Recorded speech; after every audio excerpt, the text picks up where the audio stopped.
चढ़ती कला fast news. नमस्कार, मैं रचना शर्मा चढ़ती कला टाइम टीवी देख रहे सभी दर्शकों का स्वागत करती हूं। आप देख रहे हैं फास्ट न्यूज। प्रधानमंत्री नरेंद्र मोदी पूर्वोत्तर के लोगों के लिए यात्रा का आनंद लेने के लिए भारतीय रेलवे के कदम के तहत आज सोमवार को असम की पहली वंदे भारत एक्सप्रेस को हरी झंडी दिखाने वाले हैं।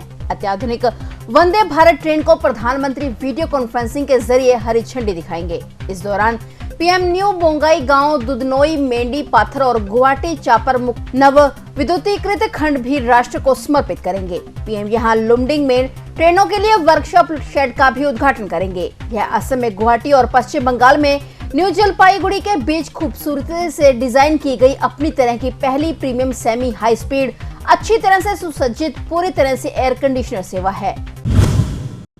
भारतीय जनता पार्टी में 2024 के लोकसभा चुनाव की प्लानिंग शुरू हो गई है। इसके तहत अलग अलग कार्यक्रमों की लिस्ट बनाई जा रही है, जिसके जरिए जनता के बीच पहुंचकर सरकार की अच्छी पहलों की जानकारी दी जाए। इसी कड़ी में अब उत्तर प्रदेश में भाजपा युवा मतदाताओं को देश में लगाई गई इमरजेंसी के बारे में भी जागरूक करने के लिए अभियान चलाएगी। इस अभियान की शुरुआत इमरजेंसी के वर्षगांठ पर होगी, यानी कि 25 जून से यूपी भाजपा की टीम युवाओं के बीच पहुंचनी शुरू हो जाएगी। यह आयोजन मोदी सरकार के 9 साल पूरे होने के मौके पर 30 मई से शुरू होने वाले यूपी बीजेपी के महीने भर चलने वाले महासंपर्क अभियान का हिस्सा होगा। पार्टी ने देश के अन्य हिस्सों में भी इसी तरह के आउटरीच की योजना बनाई है।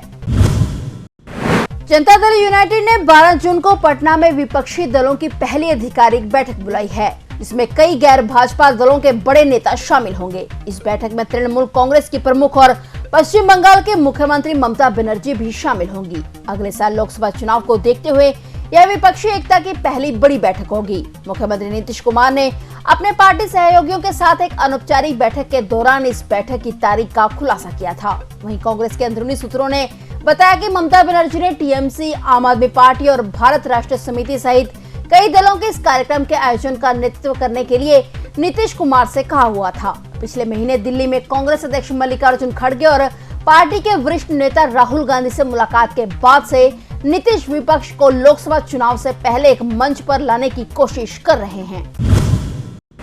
भारतीय कुश्ती महासंघ के अध्यक्ष और भाजपा सांसद ब्रजभूषण शरण सिंह के खिलाफ पहलवानों का गुस्सा कम होता नजर नहीं आ रहा है। नए संसद भवन के उद्घाटन अवसर पर पहलवान प्रदर्शन करने के लिए नए संसद भवन की तरफ कूच कर गए थे, लेकिन प्रदर्शनकारी पहलवानों और उनके समर्थकों को पुलिस ने काफी दूर ही बैरिकेडिंग करके रोक लिया था। भारी संख्या में तैनात महिला व पुरुष पर्सनल ने दिल्ली के जंतर मंतर के साथ साथ अलग अलग हिस्सों से करीब 700 लोगों को हिरासत में लिया था। पहलवानों का कहना है कि अभी आंदोलन समाप्त नहीं हुआ है, वो रिहा होने के बाद अपना विरोध सत्याग्रह के रूप में फिर से शुरू करेंगे। बता दें कि महिला पहलवानों को शाम 7 बजे के आसपास रिहा कर दिया गया था। दिल्ली पुलिस ने जंतर मंतर पर पहलवानों के विरोध प्रदर्शन को लेकर पहलवान साक्षी मलिक, विनेश फोगाट और बजरंग पुनिया के साथ साथ आयोजकों और उनके समर्थकों के खिलाफ दंगा करने और सरकारी कर्मचारियों के काम में बाधा डालने के आरोप में प्राथमिकी दर्ज की है। दिवंगत पंजाबी सिंगर सिद्धू मूसेवाला की हत्या को आज पूरा 1 साल हो चुका है। आज के दिन पिछले साल मानसा के गांव ज्वारके में करीब 5:30 पर गैंगस्टर गोल्डी बराड़ और गैंगस्टर लॉरेंस बिश्नोई के गैंग के शार्प शूटरों ने गोलियां मारकर सिद्धू मूसेवाला की हत्या कर दी थी। पहली बरसी पर गांव को सिद्धू मूसेवाला के पोस्टरों से सजाया गया है और सहज पाठ के भोग डालकर पूरे गांव में ठंडे पानी की छबील भी लगाई गई है। गाय का गांव मूसा और शमशान घाट उनके प्रशंसकों के लिए यादगार बन गया है। शमशान घाट के पास मूसेवाला के पोस्टर और टी शर्ट की दुकानें सजी हुई हैं। शाम को मानसा के गुरुद्वारा सिंह सभा से लेकर बस स्टैंड तक इंसाफ दो मार्च भी निकाला जाएगा। बता दें कि सिद्धू मूसेवाला की हत्या के मामले में पुलिस ने 35 आरोपियों को नामजद किया था, जिनमें 4 आरोपियों की मौत हो चुकी है, जबकि 4 विदेश में बैठे हुए हैं। पुलिस का दावा है कि जल्द ही उनको भी भारत लाने के प्रयास जारी हैं। मूसेवाला के पिता बलकौर सिंह आज सोमवार को मूसा गांव में हो रहे कार्यक्रमों में शामिल नहीं हो पाए, क्योंकि वह मूसेवाला की आगामी परियोजना के लिए कुछ सौदों पर साइन करने के लिए यूनाइटेड किंगडम में गए हुए हैं। मणिपुर के मुख्यमंत्री एन बीरेन सिंह ने कहा कि सुरक्षा बलों ने राज्य में शांति कायम करने के लिए अभियान शुरू करने के बाद से घरों में आगजनी और लोगों पर गोलीबारी करने में शामिल लगभग 40 उग्रवादियों को मार गिराया है। पुलिस अधिकारियों ने बताया कि राज्य के विभिन्न इलाकों में लोगों पर गोलीबारी और उग्रवादियों तथा सुरक्षा बलों के बीच झड़पों की अलग अलग घटनाओं में 2 लोगों की मौत हो गई और 12 अन्य घायल हो गए।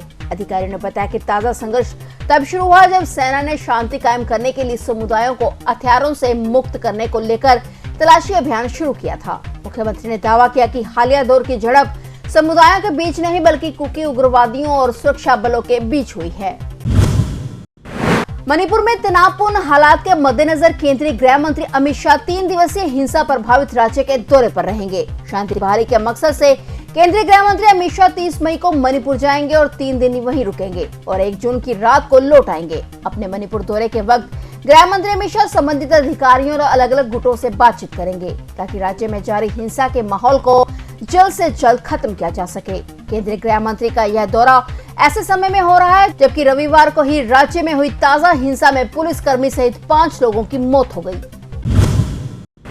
ईरान और अफगानिस्तान के बीच तनाव ने जंग का रूप ले लिया है। दोनों देश आपस में भिड़ गए हैं और एक दूसरे पर रॉकेट मिसाइल से ताबड़तोड़ हमले किए जा रहे हैं। इस बीच खबर है कि तालिबान ईरान की सीमा के पास भारी हथियारों को तैनात किया जा रहा है। दोनों देशों के बीच तनाव लगातार बढ़ता जा रहा है जिसके परिणाम स्वरूप तालिबान और ईरानियों के बीच संघर्ष हुआ जिनमें दोनों पक्षों की जानें गई हैं। रिपोर्ट के अनुसार अफगानिस्तान ईरान में पानी को लेकर बॉर्डर पर मुठभेड़ में 4 लोगों की मौत हो गई। वहीं दूसरी ओर तालिबान ने ईरान को बड़ी धमकी दी है। तालिबान ने कहा है कि वह 24 घंटे में ईरान को हराकर उस पर फतेह कर लेगा। जाबोल सीमा पर हुई गोलीबारी मुठभेड़ में ईरान के 3 और 1 तालिबानी सैनिकों की मौत की भी खबर है। उत्तर प्रदेश के मुख्यमंत्री योगी आदित्यनाथ ने पूर्व प्रधानमंत्री चौधरी चरण सिंह की 36वीं पुण्यतिथि पर सोमवार को उन्हें श्रद्धांजलि अर्पित की। सीएम ने विधान भवन परिसर में उनकी प्रतिमा पर माल्यार्पण कर उन्हें श्रद्धांजलि दी। इस समय उनके साथ उप मुख्यमंत्री ब्रजेश पाठक भी मौजूद रहे। इस दौरान कार्यक्रम को आयोजित करते हुए सीएम योगी ने कहा कि गांवों, किसानों, शोषित और वंचितों के उत्थान के लिए उन्होंने जो मार्ग दिखाए वे सभी के लिए अनुकरणीय हैं। मुख्यमंत्री ने ट्वीट कर कहा कि जन नेता, किसानों के मसीहा पूर्व प्रधानमंत्री चौधरी चरण सिंह की पुण्यतिथि पर उन्हें विनम्र श्रद्धांजलि। सीएम योगी आदित्यनाथ ने अपने ट्विटर पर पूर्व प्रधानमंत्री को श्रद्धांजलि देते हुए उनकी एक तस्वीर भी साझा की। पश्चिमी विक्षोभ का असर जून के पहले हफ्ते में भी जारी रहने की संभावना है। मई महीने में इक्का दुक्का दिन छोड़कर गर्मी से राहत रही है। पश्चिमी चक्रवात के चलते तेज हवा और हल्की से मध्यम बारिश ने तापमान में बढ़ोतरी नहीं होने दी। मौसम विभाग के मुताबिक आने वाले 4 दिनों के दौरान गरज व चमक के साथ हल्की व मध्यम बारिश के आसार हैं। 1 जून तक पूरे पंजाब में 30 से 40 किलोमीटर प्रति घंटा की रफ्तार से तेज हवाएं चलने के साथ साथ बारिश भी होगी। पश्चिमी विक्षोभ का असर जून के पहले हफ्ते में भी जारी रहने की संभावना है। चेन्नई सुपर किंग्स और गुजरात टाइटंस के बीच आईपीएल 2023 का फाइनल भारी बारिश के कारण 28 मई रविवार को नहीं खेला जा सका। इसे रीशेड्यूल किया गया।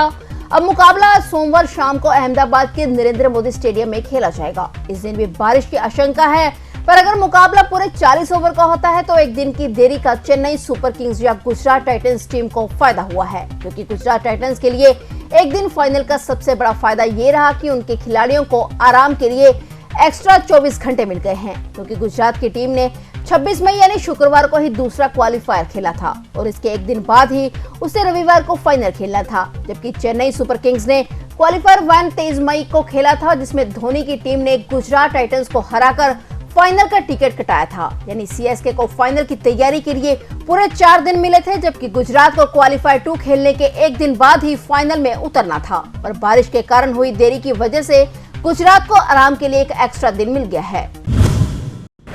फिलहाल फास्ट न्यूज में इतना ही और नए समाचारों के साथ फिर से हाजिर होंगे। तब तक के लिए देखते रहिए चढ़ती कला टाइम टीवी। चढ़ती कला फास्ट न्यूज।